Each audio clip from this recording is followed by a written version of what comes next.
ክቡራን የቻናል ቤተሰቦች እንዴት ናችሁ? በዚህ ሰዓት የደረሰን አዳዲስና ዋና ዋና ዜናዎች ወደ እናንተ እየቀርብ ያለው 7 ሚሊዮን የሚጠጉ ኢራናውያን ወታደራዊ ዘመቻን ሊቀላቀሉ ነው ተባለ። የኢራን ወታደራዊ ቃል አቀባይ ብርጋዴር ጀነራል አቦል ፋዚል ሸካርች የዓለማችን ቁልፍ የነዳጅና መሰል ቁሳቁሶች መተላለፊያ የሆነውን የሆርሙዝ ሰርጥ ለረጅም ጊዜ ተዘግቶ እንደሚቆይ ያሳወቁ። የሁቲ አማጽያን የዓለም የንግድ መርከቦች ላይ ጥቃት ለማድረስ እየተዘጋጁ ነው ተባለ።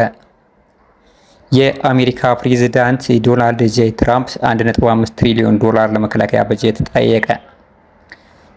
የተከበራችሁ የዚህ ቻናል ቤተሰቦች በዚህ ሰዓት የደረሱን እነኝና ዝርዝር መረጃዎች ወደ እናንተ እያደረሱ ያለው እኔ ስምሩት አዱኛ ነኝ። ታዲያ ለዚህ ቻናል አዲስ ከሆናችሁ ሰብስክራይብ እያደረጋችሁ እስከ መጨረሻው ተከታተሉ። ምክንያቱም ሰብስክራይብ ስታደርጉ በቀጣይ የምለቃችሁ አዳዲስና ዋና ዋና ዜናዎች ዳይሬክት በስልካችሁ ኖቲፊኬሽን አማካኝነት የማሳወቂያ ምልክት ይደርሳችኋል ማለት ነው።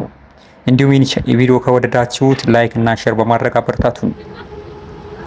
ሀገራችንን ለመጠበቅ ሁላችንም ወታደር እንሆናለን በሚል መሪ ቃል 7 ሚሊዮን ኢራናውያን የአሜሪካና የእስራኤልን ጦር ለመመከት በነፍስ ወከፍ መሳሪያ ለመውሰድ ዝግጅት ላይ መሆናቸው ተገለጸ። የኢራን የፓርላማ አፈ ጉባኤ እንደገለጹት የትውልድ ሀገራችንን የምንከላከልበት ጊዜ ሲደርስ ሁላችንም ወታደር እንሆናለን። አሁን ላይ ከ7 ሚሊዮን በላይ ኢራናውያን ሀገራቸውን ለመከላከል መሳሪያ ለመውሰድ ፈቃደኛ መሆናቸው አስደምሞናልም ብለዋል። ይህንን ያህል ቁጥር ያገኘነው በአንድ ሳምንት ውስጥ ብቻ ነው ብለዋል። አሜሪካ የእግረኛ ጦር ወደ ኢራን ምድር አስገባለሁ ካለች ከባድ ሽንፈት እናስተናግዳቸዋለን ብለዋል። የኢራን ወታደራዊ ቃል አቀባይ ብርጋዴር ጀነራል አቦል ፋዚል ሸካርቺ የሆርሙዝ ሰርጥ ለአሜሪካና እስራኤል ለረጅም ጊዜ እንደሚዘጋም አሳስበዋል። ይህ ውሳኔ የቀጠናውን ጦርነት የሚያባብስ ድርጊት ነው ሲሉ ምሁራኖችም ገልጸውታል። በሌላ ዜና የአሜሪካ ፕሬዝዳንት ዶናልድ ጄ ትራምፕ ጦርነቱ ሲያበቃ የሆርሙዝ ሰርጥ ይከፈታል የሚል ግምት አላቸው። ኢራን ግን ጦርነቱ ቢያልቅም ባያልቅ ለሁለቱ ጠላት ሀገራት ለረጅም ጊዜ እንደተዘጋ ይቆያል በማለት ወስናለች።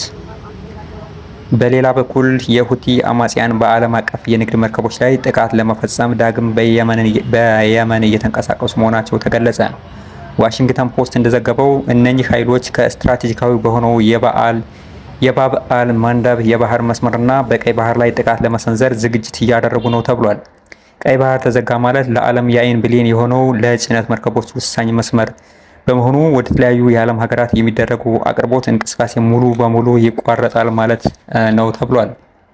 በሌላ ዜና የአሜሪካው ፕሬዝዳንት ዶናልድ ጄ ትራምፕ ለመጪው 2027 ጂሲ ለመከላከያ ሰራዊት የሚውል 1.5 ትሪሊዮን ዶላር በጀት ኮንግረስን ሊጠይቅ ነው ተባለ።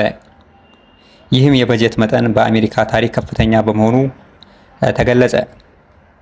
በዚህ ግዙፍ የመከላከያ በጀት ከታቀዱት ፕሮጀክቶች ውስጥ አንዱ ጎልደን ዶም የተሰኘው አወዛጋቢ የሚሳኤል መከላከያ ሲሆን 185 ቢሊዮን ዶላር ተመድቦለታል። በተጨማሪም የኤፍ-35 ተዋጊ ጄቶች ከሎክሂድ ማርቲን እና የጦር መርከቦች እንዲሁም ደግሞ የቪርጂኒያ ክላስ ሰርጓጅ መርከቦች በዚህ በጀት ተካቷል። ይህ ከባድ በጀት በዋናነት በኢንድ ፓሲፊክ ቀጠና የቻይናን ተጽዕኖ ለማቋቋምና በተለያዩ ጦርነቶች ምክንያት ያለቀ የጦር መሳሪያ መጋዘን ለመተካትም ያለመ ነው ብለዋል። ትራምፕ ይህን ግዙፍ የወታደር በጀት የሚጠይቁት በዓለም ሀገራት እየወጡ ባለበት ወቅት የአሜሪካ የበላይነትን ለማስጠበቅና ሌሎች የዓለም ሀገራትን እንደ ባህር ሽፍን እንደ እንቁላል ድፍን አድርጎ በመዳፍ ስር አስገብቶ የዓለም የበላይነትን ለማረጋገጥ ሲባልም ጭምር ነው ተብሏል።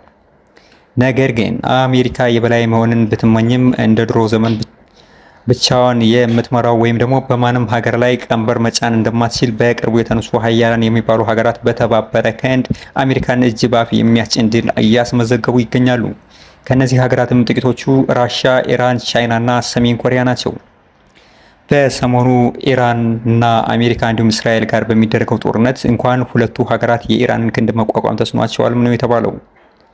ለዚህ ማሳያ ዶናልድ ጄ ትራምፕ ከኢራን ጋር ያለውን በቅርቡ አቆማለሁ፣ የባህር በር ይከፈትልን፣ እንዲሁም ደግሞ ራሽያ የጦር መሳሪያ እያገዘች ነው በማለት ሲርበተበቱ ተስተውለዋል።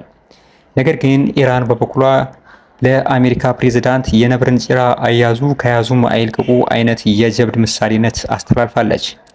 በዚህም ኢራን በሰሞኑ በአሜሪካ ወታደር ላይ የደፈጣ ውጊያ በማድረግ ብዙ የአሜሪካ የጦር ሰራዊትና ካምፖችን እንዲሁም ደግሞ ከባድ በአየር ላይ የሚሳፈፉ የአሜሪካ የጦር ጄቶችን እያወደመች ትገኛለች።